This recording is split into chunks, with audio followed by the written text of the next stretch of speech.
Imagina a cena: uma chuva torrencial caindo sobre a cidade de Derry, no Maine.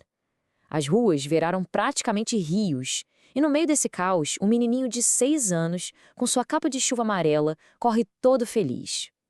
Ele está perseguindo um barquinho de papel, sabe? Uma coisinha frágil contra aquela água toda, sem fazer a menor ideia de que aquele barquinho está levando ele direto para a boca do pesadelo. Pois é, para o pequeno George Denbrough, aquele barquinho era pura aventura.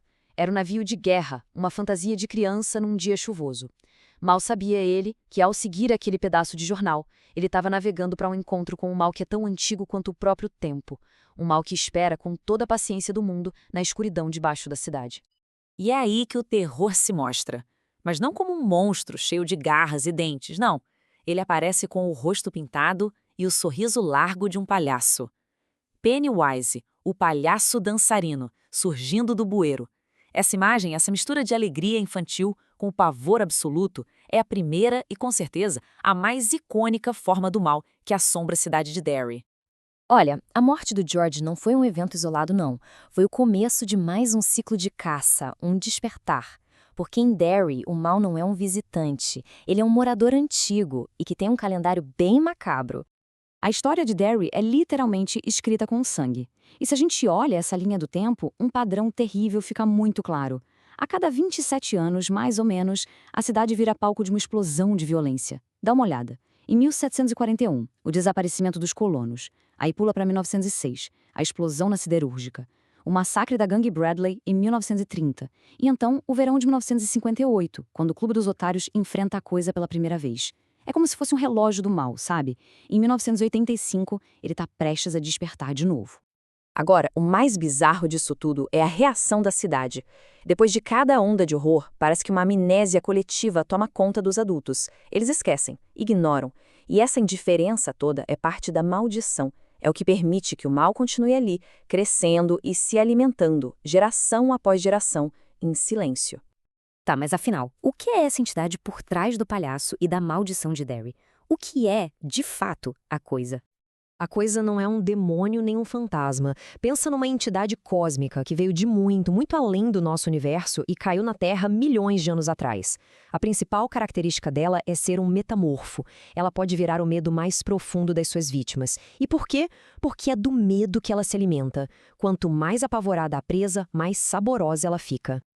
E isso aqui ilustra perfeitamente a dualidade desse monstro. O que as vítimas enxergam é a aparência física, o Pennywise, um lobisomem, uma múmia. Mas a forma verdadeira dela, os chamados fogos de artifício fatais, ou deadlights, é algo que a mente humana simplesmente não consegue processar. É uma luz caótica, alaranjada, que leva à loucura instantânea quem olha diretamente para ela. Essa frase resume tudo na perspectiva da coisa. Para ela, Derry não é uma cidade, é uma fazenda. Os habitantes não são pessoas, são gado, criados e abatidos em ciclos regulares só para matar a sua fome de medo. Só que no verão de 1958, pela primeira vez na história, as ovelhas resolveram revidar. 7 crianças, 7 otários, encontraram um no outro a força que a cidade inteira tinha perdido há muito tempo. Vamos conhecer então quem fazia parte desse clube dos otários. O líder meio que natural é o Bill Denbrough, que carrega a culpa pela morte do irmão e luta contra a gagueira. Tem o Ben Hanscom, o garoto novo na cidade, um historiador amador genial. A Beverly Marsh, a única garota com uma coragem imensa para esconder uma vida bem difícil e uma pontaria certeira. O Reed Tozer, o piadista, que usa o humor como um escudo. O Ed Kasprek, o garoto hipocondríaco que descobre ser um dos mais corajosos. O Stanley Orris, o mais lógico e cético do grupo. E, por fim, o Mike Hanlon, que, por ser um outsider, se torna o guardião da história sombria de Derry.